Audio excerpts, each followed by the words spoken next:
Depending on the success of nanotechnology, it may be required for direct electricity supply to the vehicle for long journeys, which can be supplied for dual carriageways and motorways. This will not only be charging the vehicle during the motorway journey, but will be running the car at the same time. This will reduce any need for stopping for long charges of the vehicle's battery for long journeys.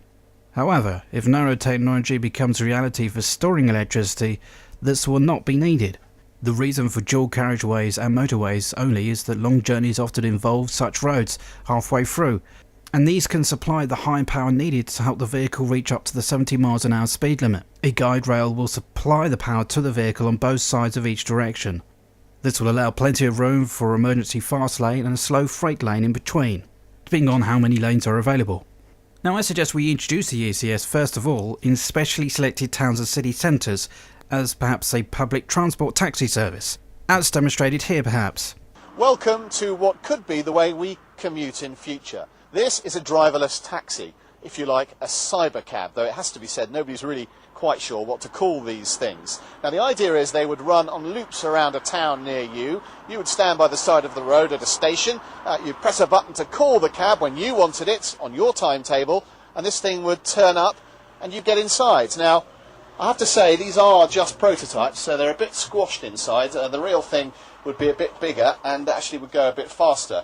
But by making sure that this then spreads to people owning their own vehicle and being able to use it in that particular city or town, and then spreading to all towns and cities until it becomes nationwide, and all the main roads in the UK having been modified for ECS vehicles by 2060. Now let's just look at the bigger picture here. You're probably wondering how this is dealing with our energy crisis, as of course most of the extra electricity needed to power the ECS would mean more coal power stations and other polluting means. Well, this video is not just about the ECS. I'm here to also talk about most of our homes and businesses being self-sufficient by 2060 and coming off grid. But of course the overall advantage will be eliminating the use of oil on petrol virtually, and also cut a large chunk out of the 60% reductions of CO2 emissions for the 2050 deadline that the British government have signed up to. So how do we do this? Again, it's something that will be phased in over the next 50 years, starting with new builds, having to abide by new planning laws perhaps for the buildings to produce all the energy required and made energy efficient as possible. Each council will then issue the nearest and most energy efficient homes in their area to make the necessary changes needing to come off grid first. This is because it would be cheaper for these types of houses to make these modifications.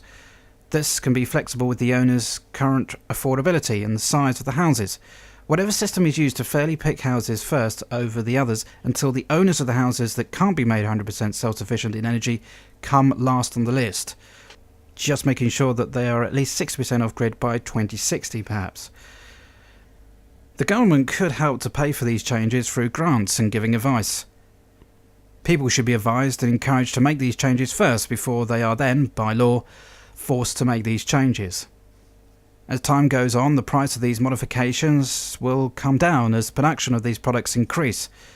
These products include, once the house has been made as energy efficient as possible, using wind turbines, electric and water solar cells on south-facing roofs, geothermal technologies, etc.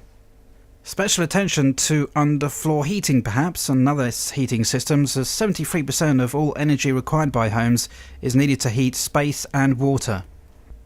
Lighting, for instance, is only 6%, but even here one could use LED light bulbs, which are much more efficient.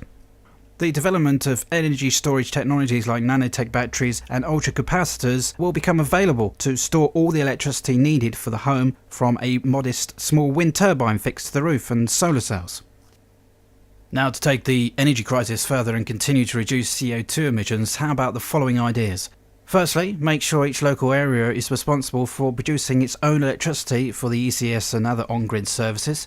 Why local? Because so much dangerous high power cables which travel along distances waste so much of the electricity before they get to their destination. So a system can be used for each local area or council to reduce the electricity needed for the ECS and other online grid services. So a system can be used for each local area or council to produce the electricity needed for the ECS and other online grid services from, for instance, local wind farms, hydroelectric power stations, solar power and wave, ideally. but small incineration, nuclear and coal power stations may also be worthwhile. If this is not suitable for that area, how about we ship in already charged nanotech type batteries from Africa? Sounds a bit far-fetched, but just let me explain here. The Sahara Desert is a mass wasteland which has so much energy from the sun being wasted. How about we invest in solar power stations there? This will obviously give much needed employment to African people to run these stations, but then we can make nanotech powered ships that can be charged up by the solar power station in the Sahara, which then powers the ship to the UK and Europe and then offloads the rest of its charge, perhaps 98% that's left in the batteries, to power the UK and Europe. It might seem a balmy idea and perhaps some time off, and may need quite a lot of investment, but using nanotech battery powered ships would overcome the problem of losing so much electricity over long distances from the Sahara to the UK and Europe. Now, the last idea may be looking a bit too far ahead, as we have enough on our hands in running an ECS type system for the UK and making our homes self-sufficient. But I do urge people in the powers that be that something like this has to be achieved. Yes, no doubt we'll counter problems, but problems are only there to overcome. Remember, oil in particular and other energy sources will soon be running short of our requirements, so let's make these alternatives work before we have a major human crisis here. And that's not even bringing into the account of global warming. So let's try and make something like the ECS work before the end of the century, or it could be too late. Our love for the petrol car possibly has to come to an end, although of course no one is going to stop people from enjoying motor cars on a racetrack, for instance, just not on our public highway. I'm sure you agree that my idea for the future is workable and reasonable for everyone in creating a better and healthier life for us all, and prevents a huge catastrophe that could well happen. Let's make this work.